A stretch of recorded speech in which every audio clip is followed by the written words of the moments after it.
Bungalow number 6। रात के करीब 10 बज रहे थे। पिज्जा कॉर्नर में बैठा करण किसी गहरी सोच में डूबा हुआ था। यकीन नहीं होता, जो महिमा कभी मेरे साथ जीने मरने की कसम खाया करती थी, मेरा बुरा वक्त आते ही वह ना जाने कहाँ गायब हो गई। ये डिलीवरी जॉब तो मैंने स्टार्ट कर दी, लेकिन लगता नहीं है कि आगे ज्यादा दिन इसके साथ सरवाइव कर पाऊंगा। तभी उसके सामने रखे टेलीफोन की घंटी बजती है। उसने फोन उठाकर कॉन पर लगाया। Hello, this is Karan from pizza corner. बताइए, आपको क्या ऑर्डर करना है? जी, मैं कंचन बोल रही हूँ, मुझे एक पिज्जा चाहिए। जी मैम, ओके, मैं अभी लेकर आता हूँ। अब काली पहाड़ी के पीछे बंगला नंबर 6। ब्लैक पहाड़ी? अब जी जल्दी आइएगा, मुझे बहुत जोरों से भूख लगी है। करण उस औरत का पिज्जा पैक करवाता है और फिर अपनी बाइक निकालकर काली पहाड़ी के लिए चल पड़ा। काली पहाड़ी नाम से ही डरावना लग रहा है, पर क्या करूं, काम है तो जाना पड़ेगा ही। करण इतना बोलते हुए आगे बढ़ा जा रहा था। थोड़ी दूर चलने के बाद अचानक से इसकी बाइक बंद हो जाती है। ओह शिट, अब इसे क्या करूं? अजीब मुसीबत है। 10 मिनट के अंदर पिज्जा पहुंचाना है और अब यह बाइक खराब हो गई। कहते हैं मुसीबत में दोस्त बहुत काम आते हैं। अरे मयंक, तू यहाँ कैसे? हाँ, दोस्त के साथ पार्टी करके घर लौट रहा था। तेरी बातें भी सुन ली मैंने। सुन ली तो बता, ये ऑर्डर मुझे 10 मिनट में काली पहाड़ी के पीछे बंगला नंबर 6 में पहुंचाना है। कस्टमर एक औरत है, देर हो गई तो ना जाने क्या क्या बातें सुनाएगी। ओहो, अगर औरत है तो फिर तो मैं तुझे ले चलता हूँ। वापस आते समय अपने साथ मैकेनिक को लेकर आ जाएंगे। बोल, क्या कहता है? करण ने भी ज्यादा नहीं सोचा, फिर अपनी बाइक को जंगल में ही पार्क करके वो मयंक के साथ आगे बढ़ गया। कुछ देर बाद दोनों काली पहाड़ी के पीछे पहुंच गए। उनके दोनों तरफ घना जंगल दिखाई दे रहा था, ना कोई घर, ना कोई झुग्गी झोपड़ी। तभी उन्हें सामने एक बड़ा बंगला नजर आया। थैंक गॉड, हाँ यही है वो एड्रेस, बंगला नंबर 6। वो दोनों बाइक से उतरकर दरवाजे पर पहुंचे। करण ने बेल बजाई तो एक खूबसूरत औरत ने दरवाजा खोला। उस औरत ने लाल कलर की साड़ी पहने हुई थी, जिसे देखकर मयंक का जी मचल उठा। जी मैम, मैं पिज्जा कॉर्नर से करण, ये रहा आपका पिज्जा। जी शुक्रिया। पिज्जा लेकर वो औरत बोली, मैं भी पैसे लेकर आती हूँ, आप रुकिए यहीं। यह बोलकर वह औरत अंदर चली गई। उसके जाने के बाद मयंक बोला, यार ये लड़की नहीं, कोई अप्सरा लगती है। मैं तो कहता हूँ चांस मार कर देख लेते हैं। नहीं यार, तुझे पता है ना मैं ऐसा नहीं हूँ। अरे तूने घर को नहीं देखा क्या? इतना बड़ा घर है तो घर में माल भी बहुत होगा। हम दोनों की लाइफ बदल जाएगी। इतने में वो औरत अपने कमरे से बाहर आई। उसने करण को पैसे दिए। करण पैसे लेकर वहाँ से चल दिया। अबे यार, तू बात को समझता नहीं है यार। मुझे कुछ नहीं समझना, तू बकवास कर रहा है। तभी करण के मोबाइल पर महिला का मैसेज आया। करण मैसेज पढ़ने लगा। अगर 4 दिन के अंदर तुमने नया घर नहीं लिया और अच्छी जॉब नहीं पकड़ी तो तुम मुझे भूल जाना। पापा मेरे शादी कहीं और तय कर रहे हैं। ये मैसेज पढ़कर करण बहुत परेशान हो गया। हाँ भला 4 दिन में मैं कैसे अमीर बन सकता हूँ? मुझे कुछ समझ नहीं आ रहा है। अबे 4 दिन में नहीं, बस एक रात में तू अमीर बन सकता है। अब बता, क्या प्लान है तेरा? ये हुई ना बात, मैं उस लड़की के कमरे में जाकर उसे संभालूंगा। उतने में तू तिजोरी से सारे पैसे और जेवर निकाल लेना। उसके बाद उसकी आंखें फोड़कर उसे अंधा करके यहाँ से निकल जाएंगे, जिससे वह पुलिस की मदद भी ना ले सके। कुछ देर बाद वो दोनों घर के अंदर घुस गए। देख, वो लड़की अब भी अपने कमरे में है।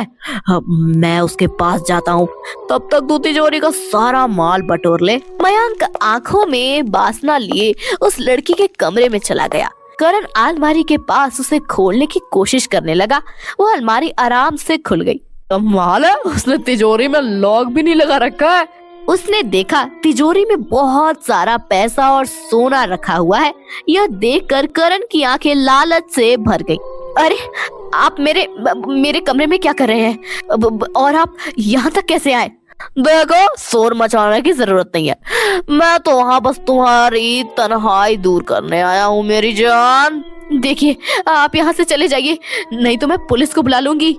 उस औरत को डरता देखकर मयंक की हिम्मत और बढ़ गई। वह उस औरत को पकड़ने ही वाला था, तब तक वह एक कमरे में भाग गई। मयंक भी तेजी से उस कमरे में चला गया। तुम आज मुझसे नहीं बच सकती हो मेरी जान। कमरे में जाते ही मयंक की आंखें फटी की फटी रह गई। उसने देखा जमीन पर 3 आदमियों की लाश पड़ी है। सभी ने पिज्जा कॉर्नर की टी शर्ट पहनी थी और वो लाशें पुरानी होने के कारण सड़ रही थी। ये क्या है? इतनी सारी लाशें। तभी उसे एक औरत की डरावनी हंसी सुनाई दी।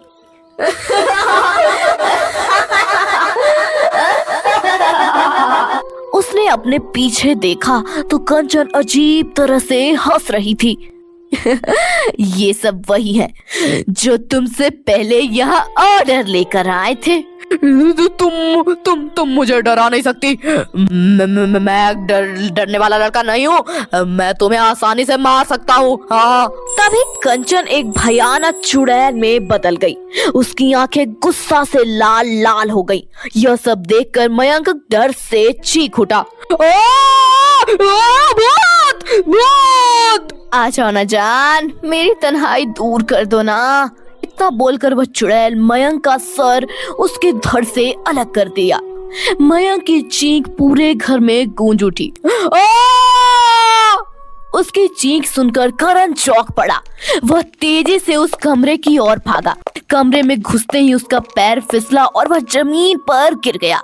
तब उसने अपनी जिंदगी का सबसे खौफनाक दृश्य देखा। कमरे में 4 लाशें पड़ी थी, जिनमें से एक लाश मयंक की भी थी। कंचन चुड़ैल के अवतार में मयंक के ऊपर बैठी थी। यह दृश्य देखकर करण का दिल दहल गया, मानो वह किसी लाश की तरह जड़ हो गया।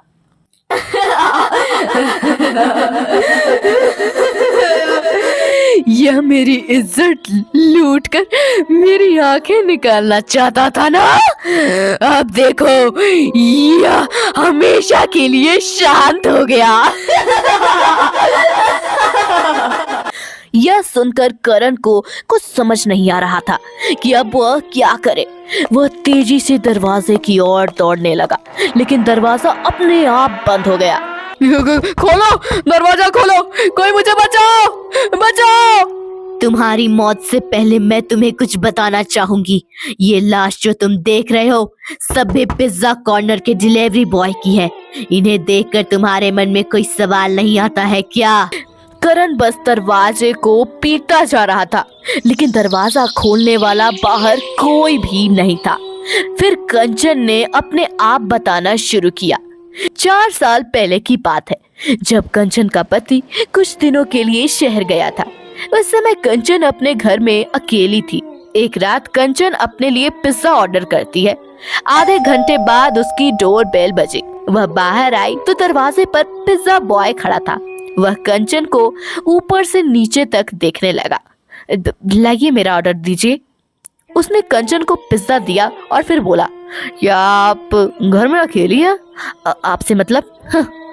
इतना बड़ा घर है, ऊपर से आप इतनी खूबसूरत हैं, कोई फायदा ना उठा ले, इसलिए पूछ रहा था।